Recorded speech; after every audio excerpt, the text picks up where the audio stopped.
El DAS manejaba un archivo detallado con la vida personal y pública de la mayoría de los magistrados de la Corte Suprema de Justicia. María Camila Hernández. María Cristina, además llevaban notas donde calificaban presuntas debilidades de los magistrados.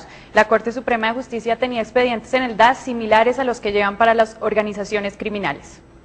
Varios magistrados de la Corte Suprema de Justicia estaban bajo la lupa del DAS permanentemente. Por lo menos así está consignado en el primer informe de las investigaciones adelantadas por la Fiscalía General de la Nación al interior de la Policía Secreta, luego de que estallara el escándalo de las chuzadas. Según la Fiscalía, se determina que uno de los investigadores del DAS, identificado como Fabián Eliezer Gaitán Arias, adscrito a la Subdirección de Contrainteligencia, tenía en su lugar de trabajo las hojas de vida de algunos magistrados de la Corte Suprema de Justicia. En el escritorio del señor Fabián Eliezer Gaitán se obtuvo hojas de vida de algunos magistrados en los que se registra fecha de nacimiento, lugar donde realizaron sus estudios universitarios. Entre otra información, es de anotar que la información registrada a los siguientes magistrados no está en el formato que se extrae del sistema CIFDAS. Los investigadores de la Fiscalía encontraron en una primera inspección al escritorio de Gaitán varias anotaciones en las hojas de vida de algunos magistrados del Alto Tribunal. Julio Enrique Socha Salamanca se desempeñaba como magistrado del Tribunal Superior del Distrito Judicial de Bogotá, Sala de Casación Penal, durante la apelación del fallo de primera instancia mediante el cual el coronel Lino Sánchez Prado, comandante encargado de la Brigada Móvil número 2, fue condenado a 40 años de cárcel por la masacre de Mapiripán, recusado por Roberto Ramírez Quintana, asesor jurídico de Sánchez Prado, quien consideró que él no podía formar parte de esa sala de decisión final, por su condición de hermano del general Gustavo Socha Salamanca, comandante de la Policía Antinarcóticos cuando sucedió la masacre. Yesid Ramírez Bastidas ha sido opositor de la iniciativa del Gobierno Nacional que pretende reglamentar la tutela y definir la competencia de conocimiento de las acciones de tutela contra sentencias de los órganos de cierre de cada jurisdicción.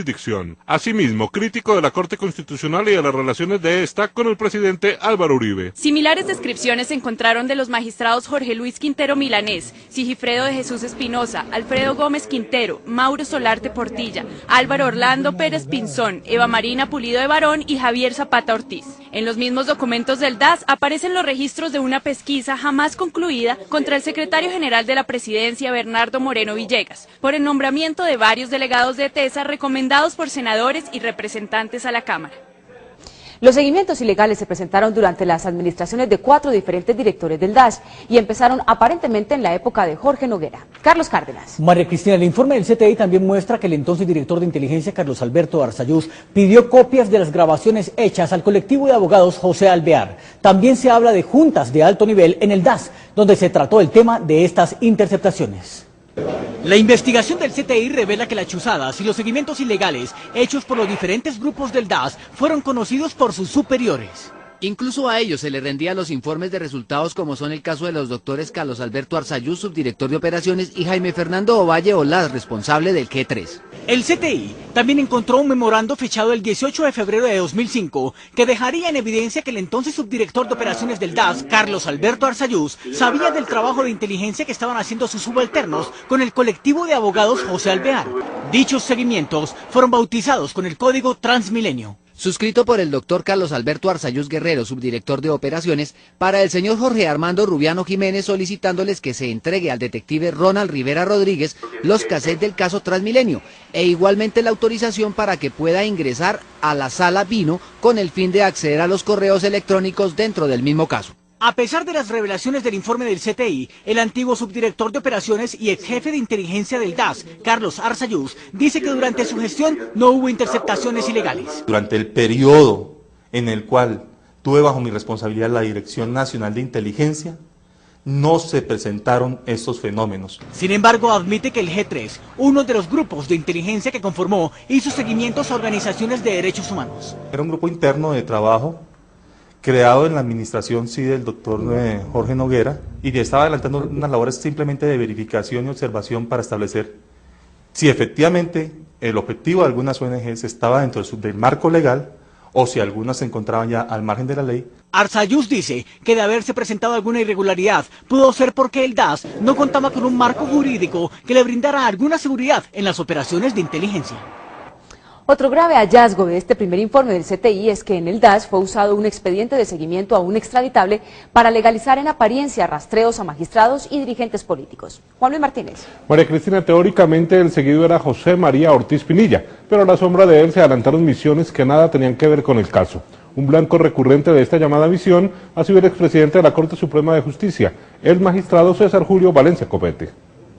El DAS alteró misiones de trabajo para poder acceder a los sistemas de información y revisar antecedentes de importantes figuras de la vida pública nacional. Así figura en el primer reporte de la investigación realizada a las direcciones de inteligencia y contrainteligencia del DAS, en el que se destaca que utilizando el radicado de una investigación por extinción de dominio, crearon una gemela con igual número para investigar a magistrados y dirigentes de la oposición.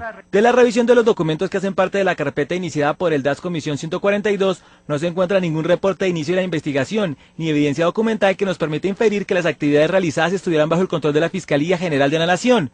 Incluso, los documentos que se llegaron a la investigación bajo el radicado número 4421-ED, adelantado por el despacho del fiscal 34, no tiene corresponsabilidad con los documentos que hacen parte de la misión 142. Entre los investigados de esta manera se encuentra el expresidente de la República, César Gaviria Trujillo, el precandidato a la presidencia, Rafael Pardo Rueda, el expresidente de la Corte Suprema de Justicia, César Julio Valencia Copete, quien extrañamente aparece reseñado en los registros como Julio César Copete Valencia, y el precandidato a la presidencia por el Polo Democrático, Gustavo Petro. En el caso del expresidente de la Corte Suprema de Justicia aparecen 14 registros. Curiosamente, la Dirección General de Inteligencia del DAS manda revisar sus registros por 3 funcionarios distintos el 22 de agosto de 2008. Un día antes, el jueves 21 de agosto, el presidente había declarado ante la Comisión de Acusaciones en la demanda contra el magistrado.